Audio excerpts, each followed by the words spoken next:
building off what you were saying around like the A march or the switch and things like that, I think one thing that I'll sort of commonly come across with a lot of athletes is, I might ask them, have you done an A march or an A skip before? And they might, some people are like, yeah, like I've seen that before. And I was like, well, do you know why you're doing that? Do you know how it can actually help you? And a lot of them are 95% of the time, it'll sort of come back to, this idea around, we just sort of use it as a little bit of a warm up to, get ourselves moving before we actually, might get the balls out or something like that.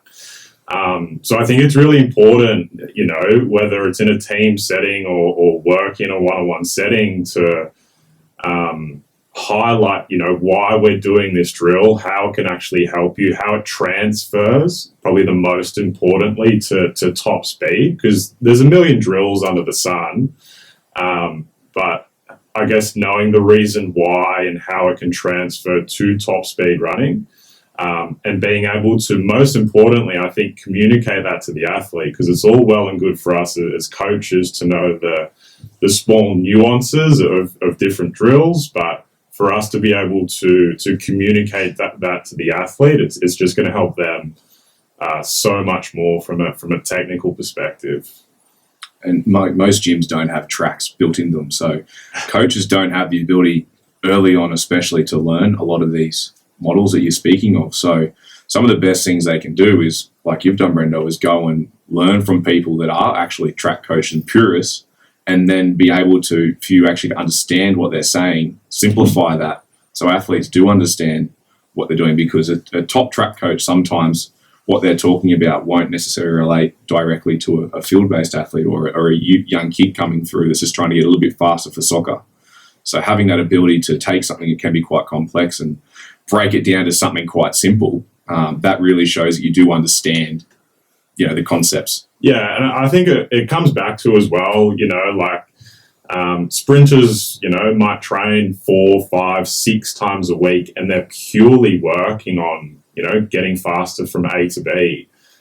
If I'm a soccer player, for example, I'm working on my passing, I'm working on my first touch, my shooting, my awareness, how I receive the ball, I'm looking at footage. That element of speed and speed training is going to make up, albeit like a small percentage of that pie. So it's really important that they do get that understanding of, why they're doing it, how they're doing it, and how it can transfer to their game, most importantly. Well, I think I've never seen a soccer player make it in the EPL that can't kick, but I've seen a soccer player make it in the EPL that's not fast. So I think you can get away with lacking biomotor abilities, but you can't get away with not understanding the intricacies of your sport from a skill standpoint and a tactical standpoint, give or take.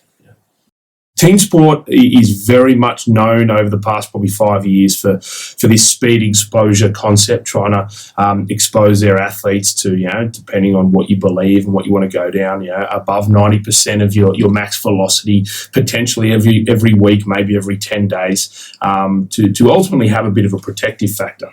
Mike Young has also said, not sprinting is not sprinting. So I think there's no doubt that to get fast, you need to run fast. I think we can all probably agree on that. But I have to credit Graham Morris, and I believe he got his discussion ideas from Roger Fabry as well around this, that there is a difference between speed exposure and speed development. And by exposing an athlete to speed, it doesn't mean you're developing their speed.